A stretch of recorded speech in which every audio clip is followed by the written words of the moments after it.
Hoje, o Brasil tem 13,2 milhões de desempregados. Um número muito triste para a nossa nação. Mas você sabia que essa alta taxa de desempregos pode não ser aleatória?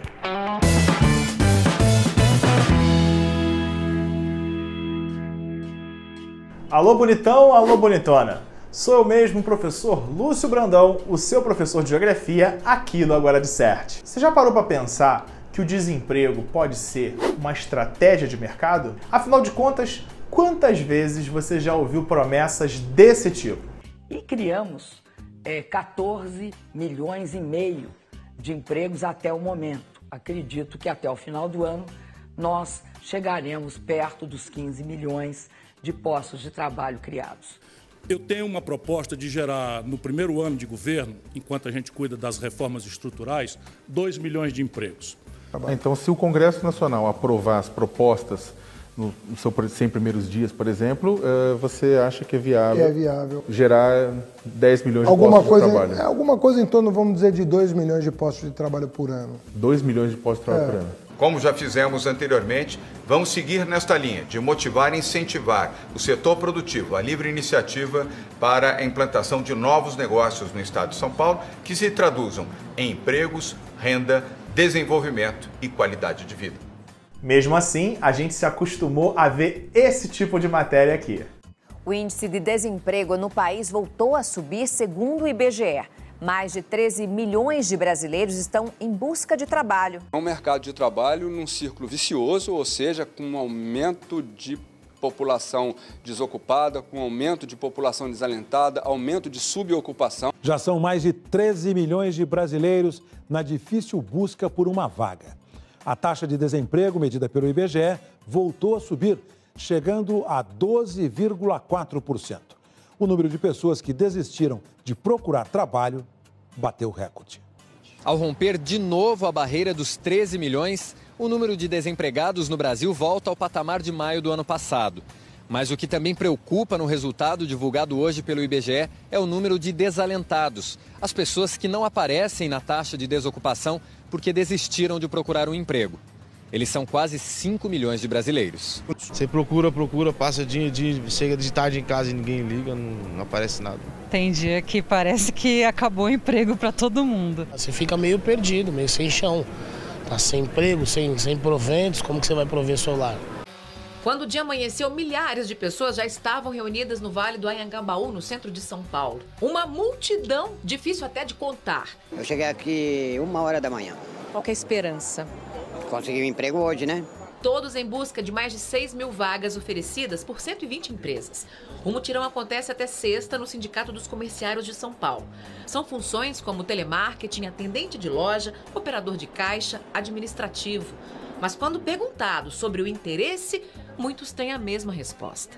Serviço hoje em dia tá difícil pra caramba, então tipo assim, o que aparecer pra mim eu tô pegando. O Bruno foi o primeiro da fila. Ele é cozinheiro e está desempregado há 1 ano. Eu venho sobrevivendo através de bico, de carga e descarga no Brás, na 25 e outras coisas que aparecem, alguma limpeza de terreno. Quem quer uma oportunidade tem que procurar, né? Tem que se esforçar. E eu vim pra cá ontem às 9 da manhã para poder sair daqui empregado, com a expectativa de emprego. Fica meio difícil de entender, né? De um lado, os políticos prometem que todos os empregos vão ser restabelecidos em um curto espaço de tempo.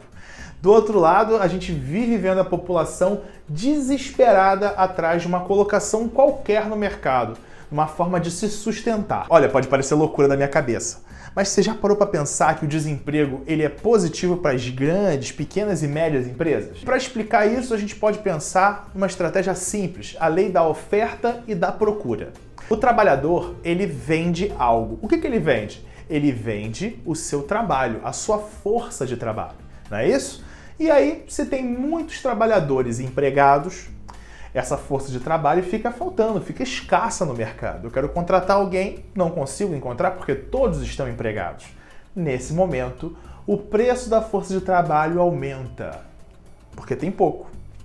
Já no outro caso, quando você tem muitos desempregados, eu contrato com muita facilidade. Tem muita gente no mercado aí disponível.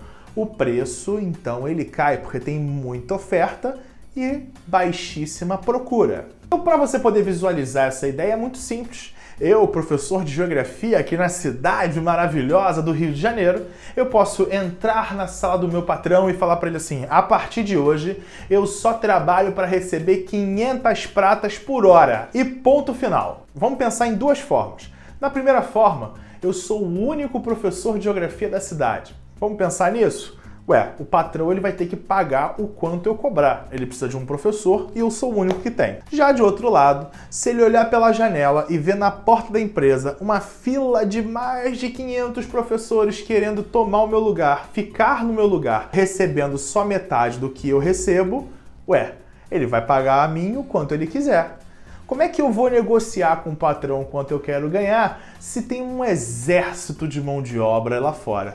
Inclusive, o nome exército de mão de obra foi dado pelo polêmico Karl Marx. Um exército de mão de obra necessário para que o capitalismo possa pagar por uma mão de obra extremamente barata. Quanto mais oferta e menos procura, mais barato fica esse serviço ou produto. E por que é tão importante para as empresas pagarem menos? Pensa numa empresa que vende um produto X. Um produto que você adora por R$50. Essa empresa vende por R$50 o seu produto e desses R$50, R$5 são o gasto que ela tem com funcionários. Ora, como é que essa empresa vai fazer para poder lucrar mais sem aumentar o seu preço? Por que ela não vai aumentar o preço? É simples, ela tem um monte de concorrentes. Se ela aumentar o preço, ela perde em competitividade. Mas ela precisa lucrar mais. O que ela vai fazer? Ela vai buscar forma de diminuir o seu custo. E o funcionário é um desses custos. Então, se a cada produto ela gasta R$5 com funcionários e ela conseguir pagar salários mais baixos, que ela possa pagar só R$2 por produto em funcionários, maravilhoso! Ela passa a lucrar mais R$3 sem aumentar o seu preço, sem perder competitividade. Por isso que um exército de mão de obra é ideal para manter os custos de produção bem baixos, para conseguir manter maior competitividade de mercado. E as pessoas elas vão ficando, os trabalhadores vão ficando tanto tempo sem emprego, tanto tempo desesperados, que elas vão cada vez cobrando menos. E chegam até ao ponto de abrirem mão de direitos básicos que foram adquiridos através de muita luta. Como, por exemplo, a gente pode falar da aposentadoria, da licença maternidade, a gente pode falar do fundo de garantia e tantos outros benefícios necessários. E eu posso garantir para você que essas ideias não estão muito longe, não. A gente pode ver, por exemplo, esse comentário aqui. Um dia o trabalhador vai ter que decidir: menos direito de emprego ou todos os direitos e desemprego. Ora, será que é possível construir direitos, construir salários, construir emprego e ainda assim manter o mercado aquecido? Vamos pensar sobre isso? Alguns anos atrás, quando o emprego era oferecido de forma muito farta, será que as empresas não lucravam? Temos que pensar em soluções para esse caso. Formas de garantir o emprego, formas de melhor garantir a qualidade de vida e ainda assim manter esse mercado que manda em tudo aquecido.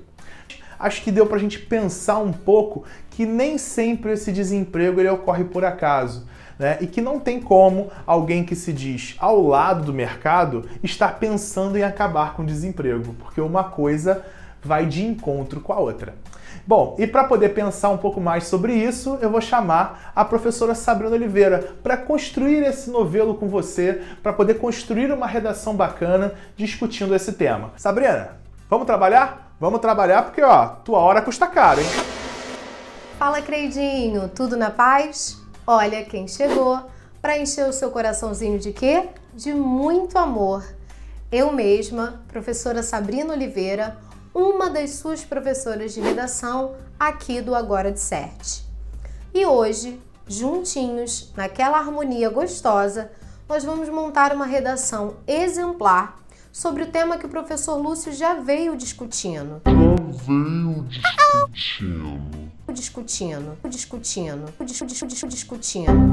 E para começar bem, vamos começar com ela, né? A nossa tempestade de ideias. Primeiro ponto que nós temos que considerar é o seguinte: a alta taxa de desempregos muitas vezes é resultado de um projeto de mercado. O segundo ponto que a gente tem que ter em mente é a ideia de que as grandes empresas são beneficiadas com o alto número de desempregados. Por quê? Básico. Lei da oferta e da procura, como disse o professor Lúcio. Em contrapartida, a gente precisa pensar que, enquanto os grandes empresários serão beneficiados, o povo será claramente prejudicado, porque sobra para ele poucas opções. Ou o proletariado aceita trabalhar formalmente por um trabalho abaixo do ideal, ou então ele ingressa no mercado informal, onde muitas vezes ele até ganha mais, recebe mais, mas ele não tem assegurados os seus direitos trabalhistas. Por fim, a gente tem que pensar que aqueles que não conseguem se inserir nem no mercado formal, nem no mercado informal, ficam à mercê das políticas assistencialistas governamentais ou até mesmo da solidariedade de familiares, de amigos ou de ONGs.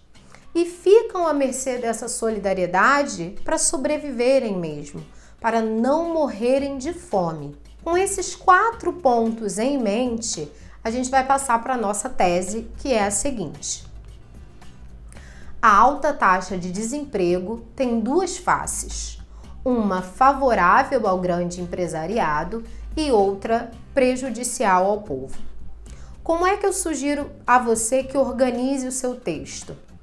Primeiro parágrafo de desenvolvimento, você deve mostrar como o grande empresariado se beneficia com a alta taxa de desempregos. No segundo parágrafo de desenvolvimento, você deve mostrar que, para o trabalhador, isso é muito problemático, porque ele fica preso entre aquelas 2 opções. Por fim, você vai mostrar no seu terceiro parágrafo de desenvolvimento aqueles que não conseguem se inserir no mercado formal nem no informal e ficam dependentes da solidariedade de outras pessoas. Mas toda vez que a gente levanta problemas, a gente tem que levantar também ideias que possam, pelo menos, minimizar esses problemas. Então eu trouxe aí 2 propostas de intervenção. Então a minha primeira proposta é a seguinte: o fortalecimento dos movimentos sindicais para que, em coletividade, os trabalhadores conheçam e possam reivindicar os seus direitos. A segunda proposta cabe ao governo. O governo deve manter as leis trabalhistas e deve fiscalizar o cumprimento delas, a fim de mitigar, ou seja, de minimizar as irregularidades às quais muitos trabalhadores estão submetidos. Certo? Espero que você tenha gostado, espero que você tente fazer essa redação na sua casa e se ficou alguma dúvida, deixa aqui nos comentários. Se por acaso você quiser propor um tema, nós também estamos abertos a te ouvir. E se você não quer ficar desempregada, trata de mandar o pessoal fazer a curtida aí, se inscrever no canal, vai. Então, gente, se você não é inscrito ainda, por favor, clica aqui no vermelhão.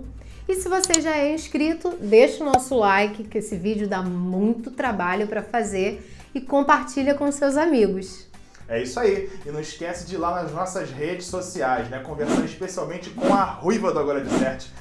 Lá no @AgoraDeCert no Instagram, no @AgoraDeCert no Twitter e também no facebook.com/AgoraDeCert. Uma beleza, uma maravilha. Uma coisa linda. Então tá. Beijo. Beijo Até nas crianças. Próxima. Tchau.